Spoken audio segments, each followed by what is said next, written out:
députés, arrêté au montant de 413 milliards de francs CFA.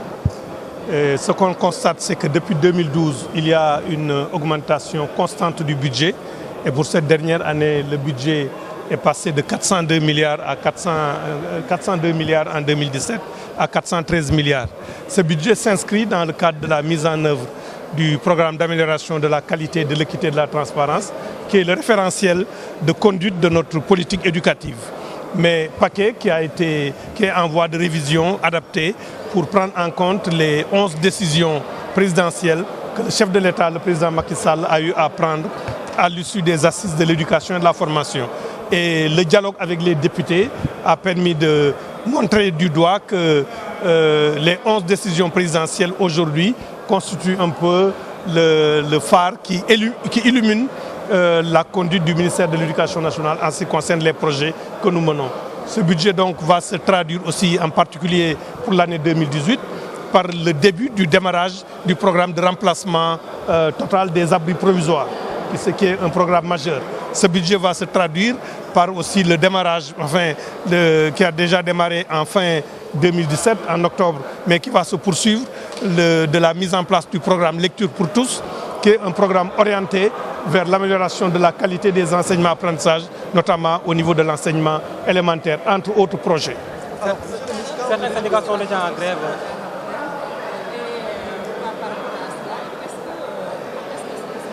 Oui, le programme PAMOD est dans sa vitesse de croisière et va être clôturé d'ailleurs en 2018. Et actuellement, au niveau de notre pays, il y a 64 daara modernes qui sont en chantier, 32 publics et 32 non publics. Et les chantiers vont être livrés, comme le Premier ministre l'a indiqué dans sa déclaration de politique générale, entre février 2018 et octobre 2018.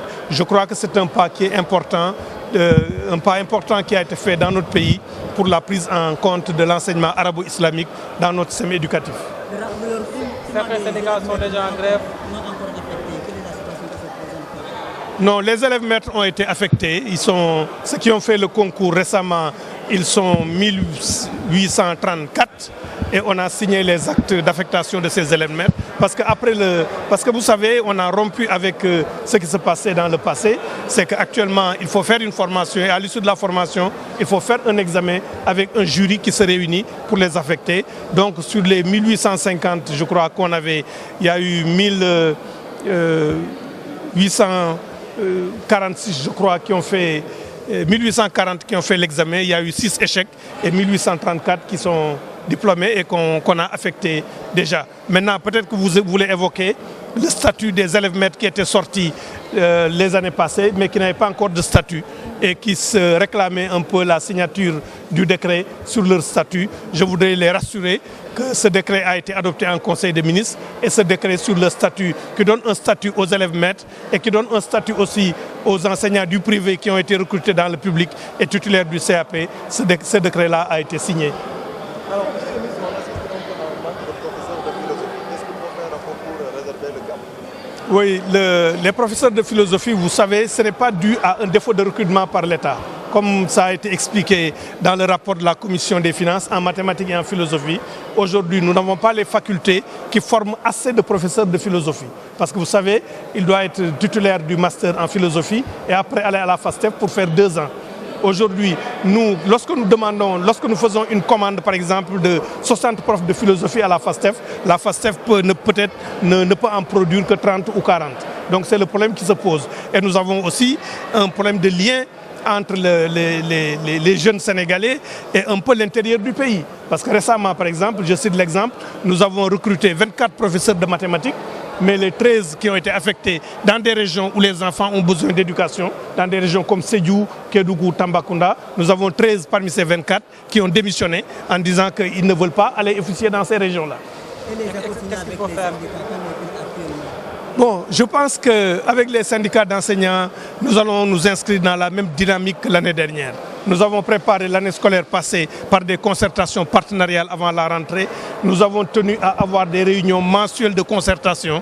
Cette année aussi, nous allons conduire le même dispositif. Mardi déjà 12, je vais avoir la première réunion de concertation, la réunion de concertation mensuelle avec les organisations syndicales d'enseignants, les parents d'élèves, les organisations de la société civile. Nous allons nous inscrire dans cette durée-là. Ce que je demande aux enseignants, c'est de faire confiance au dialogue, c'est de faire confiance à la discussion. Il ne peut pas y avoir de problème qui entre Sénégalais ne peut pas être réglé avec le dialogue. Donc faisons-nous confiance, travaillons ensemble, que chacun montre de la bonne volonté et les problèmes, nous allons arriver à les survivre. D'autant que comme je l'ai montré, quand vous regardez les points d'accord de 2014, il ne reste pas beaucoup de points. Beaucoup de points ont été réalisés. Maintenant, les points résiduels, certainement, sont les points les plus difficiles. Nous allons continuer à travailler dessus, sans faux fuyant avec eux. C'est ça que je leur demande. Nous avons organisé des élections de représentativité pour avoir des syndicats crédibles, des syndicats représentatifs. Nous dialoguons avec ces syndicats, sans exclure les autres enseignants. Et je pense qu'avec le dialogue, nous pouvons continuer à satisfaire les parents d'élèves et les élèves qui s'attendent à une année scolaire apaisée.